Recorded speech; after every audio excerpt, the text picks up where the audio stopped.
rewarding all of our proud anchors. Later on, our boys are gonna choose some lucky anchors to join us on stage. Kaya nyo ba? Kaya nyo ba? Isa-isa kayo, tapos yun, katabi nyo ang mga boys natin at magko-compete kayo para sa prizes na hinanda namin para sa inyo. But before that, I also would like to quickly acknowledge and thank SM Supermalls for all the support that they're showing our boys.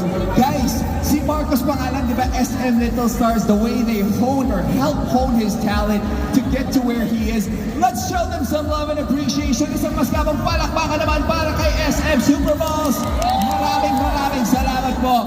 Honestly, the best venue talaga for these events, and I'm sure that you're gonna see more of them in more SM Supermalls in the future. Are you guys gonna be there too? Yes! Okay. And speaking of SM and the holiday spirit, we do have another very special performance ready for all of you guys. Pero sa mga gustong manalo ng prizes mamaya, sino ba? Sino? Ayan. Actually, we were preparing it backstage already. We were counting all of the lucky anchors that will be joining us, and we made sure to prepare